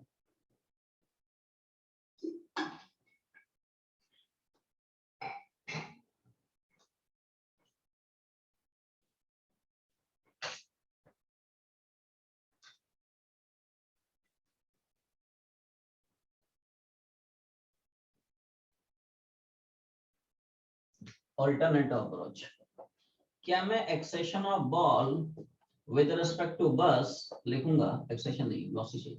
क्या मैं velocity of ball with respect to bus लिखूंगा, velocity of ball velocity of bus. Yes no भाई, जो फार्मूला रिलेटिव एक्सेशन का वही तो रिलेटिव वेलोसिटी का। यस नो, एक ही बी के रेस्पेक्ट में एक ही माइनस बी की। यस नो, तो क्या मैं बॉल का वेलोसिटी ग्राउंड के रेस्पेक्ट में ऐसे लिखूंगा कि साहब बॉल का बस के रेस्पेक्ट में माइनस बस का, मतलब माइनस माइनस प्लस हो जाएगा। Yes no, velocity of ball with respect to bus, ये होगा velocity of ball minus velocity of bus. और क्या ये दोनों वेलोसिटी ग्राउंड के रेस्पेक्ट में होगी। यस नो, क्या ये दोनों वेलोसिटी ग्राउंड के रेस्पेक्ट में होंगी। और क्या यही तो है जो तुम्हें निकालना है। They are asking velocity of ball with respect to ground, ground के रेस्पेक्ट में तो निकालना है। आवाज नहीं, dull response. Yes, sir. Sir. Yes, sir. Velocity of ball ही तो पूछ रहा है ग्राउंड के रेस्पेक्ट में। अच्छा, बॉल की बस के रेस्पेक्ट में क्या मैं लिखूंगा, और बस की ग्राउंड के रेस्पेक्ट में डल रिस्पांस। पहले बता, Yes, sir. ध्यान सुन, क्या बॉल की बस के रेस्पेक्ट में, देख वेलोसिटी ऑफ बॉल विद बस u, लेकिन ऊपर है तो u इनटू j चिपका दिया, और बस की ग्राउंड के रेस्पेक्ट में v इनटू इधर इधर मतलब i चिपका दिया। हो गया रे। तो क्या वेलोसिटी ऑफ बॉल इसका मैग्नीट्यूड हो जाएगा अंडर रूट ऑफ, हो गया रे। मेरे ख्याल से ये वाला मेथड तुम्हें ज्यादा पसंद आया होगा। ये सुनो, yes sir. Yes. Yes, sir. ये this is much more systematic. छाप ले बस 1 मिनट, हां 1 मिनट और बस ठीक है। कंक्लूजन बस लिखा रहा हूं, छोड़ दो। छाप ले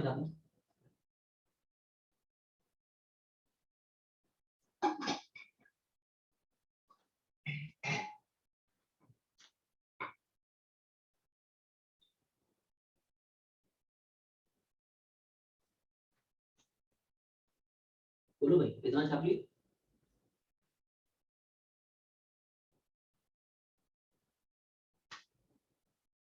यस सर। सब लोग हेडिंग बना रहे, नोट में बस एक छोटा पॉइंट ले लो, एक छोटा सा पॉइंट लेके मुझे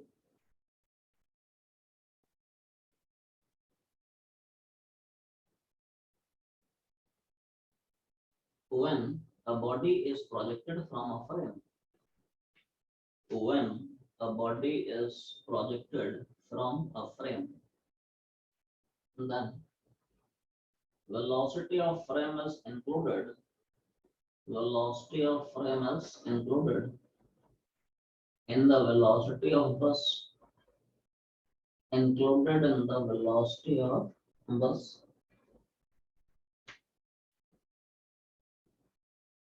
But acceleration of frame is not included. But acceleration of frame is not included in the acceleration of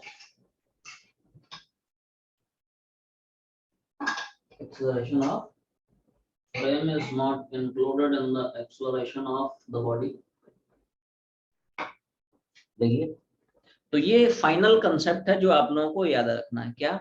जब भी आप फ्रेम से किसी बॉडी को प्रोजेक्ट करते हो तो फ्रेम की जो वेलोसिटी है वो बॉडी की वेलोसिटी में हमेशा इंक्लूड रहती है, बट फ्रेम का एक्सेशन कभी भी बॉडी के एक्सेशन में इंक्लूड नहीं रहता है। क्या इतनी बात सबको समझ में आ गई? क्लियर है? एक्सेशन अच्छे समझ में आ गया? बोल, मजा आया कि नहीं? Yes, sir. Yes, sir.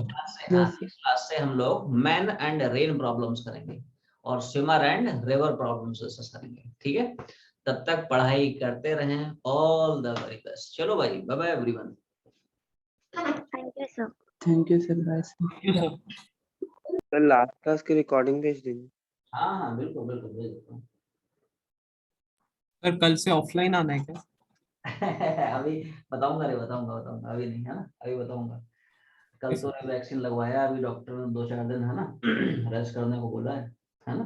तो मैं बताता हूँ रे, है ना? अनाउंस करूंगा फिर आना है। ठीक है, यस सर। चलो भाई, बाय एवरीवन। हाँ, bye bye bye bye. Thank you sir. Bye, sir. Thank you. Bye bye bye.